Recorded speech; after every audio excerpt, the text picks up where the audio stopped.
ትግራይ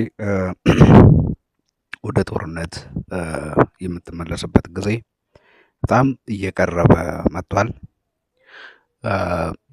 ከ2015 ጀምሮ የጦርነት የሚፈነዳበት ቀን ወደኋላ እየቆጠረ ነው ያለው። በቅርብ ጊዜ ደግሞ ፍጥነቱ በጣም እየጨመረ ነው። እንግዲህ ይሄ ጦርነት ስቦ ያመጣው ሻዕቢያም ወያኔም ነው። በተለይ ወያኔ ከፕሪቶሪያው ስምምነት በኋላ ህይወቱ ከተረፈ በኋላ ሁለት ነገሮች እያስጨነቁት ይገኛሉ። አንደኛው ከትግራይ ህዝብ ጥያቄ ከመጠየቅ ነፃ ራሱን ለማውጣት ቲፒኤልኤፍ የሚባለው ኃይል ሁሌም በስልጣን መቆየት አለበት። ያለአንዳች ተቀናቃኝ፣ ያለአንዳች ተከራካሪ ብቸኛው የትግራይ ህዝብ ወኪል መሆንን ይፈልጋል። ስለዚህ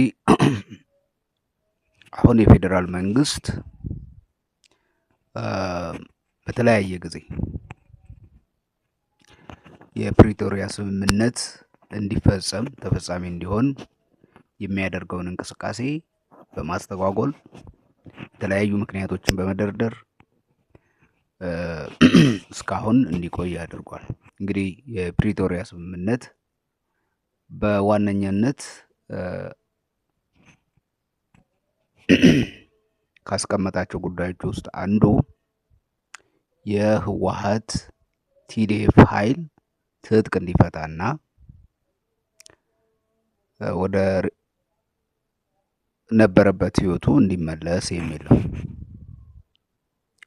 ይህ እንዳይፈጸም ህወሓት የታጠቃቸውን መሳሪያዎች ገሚሱን ደብቋል።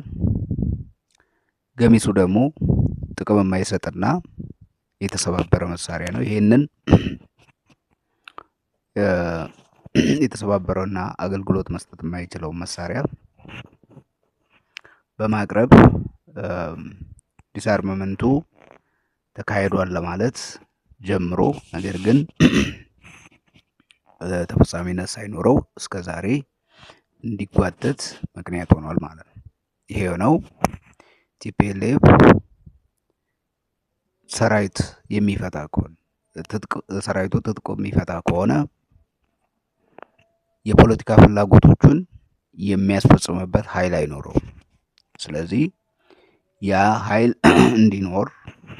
እንዲኖረው የታጠቀ ልክ እንደ መንግስት እንደ መከላከያ አክት የሚያደርግ ኃይል እንዲኖረው ይፈልጋል። ስለዚህ ይህ የፕሪቶሪያ ስምምነት ተፈጻሚ እንዳይሆንና እስካሁን እንዲዘገይ ካደረጉ ጉዳዮች ውስጥ አንዱ ነው። ሁለተኛ ጉዳይ